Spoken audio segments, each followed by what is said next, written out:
K-Pop Demon Hunters is currently the most popular movie of 2025. Netflix is very aware of this and plans to renew the franchise for either a second movie or a full series in the next couple of weeks. In the meantime though, we are left wondering what exactly a sequel would explore with our favorite characters. I personally think the next movie will prioritize Rumi and Jinu once again. Rumi would be faced with the mission of saving demons, unlike in the first movie.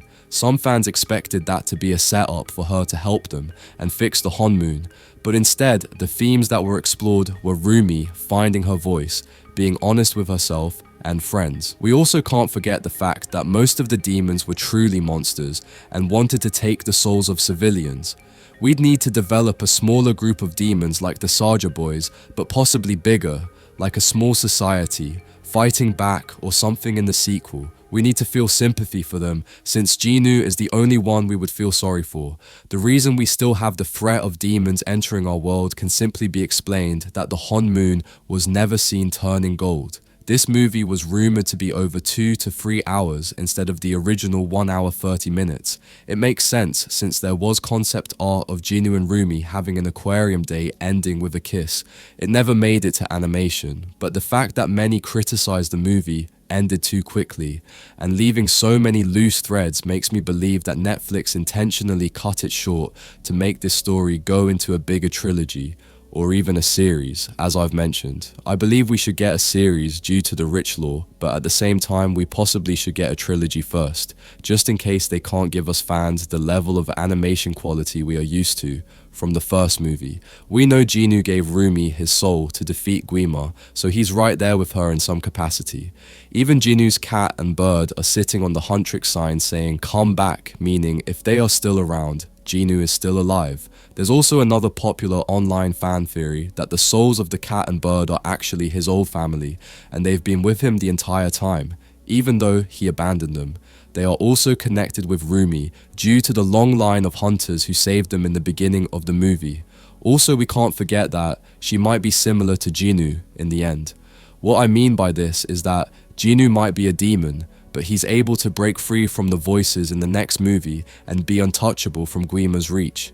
Him being with Rumi the whole film and his soul being with her gives him the power to finally manifest reborn and more at peace than ever before. During the sequel, we'll also likely learn that Jinu lied to Rumi, but not only the second time, but both times. There's a third version of the truth about what happened to him and his family that we never learned, and that's why he had the shame to even tell Rumi after everything. When he sacrificed himself, he wasn't redeeming himself, but just made a step forward towards that arc.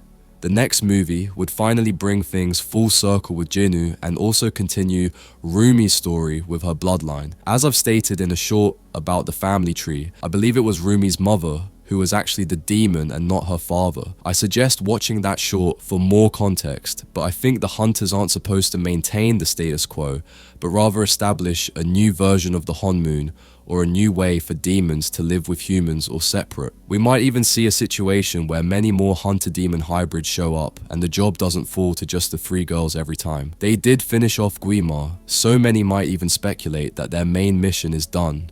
They might keep their music careers going, but fighting demons might be in the past.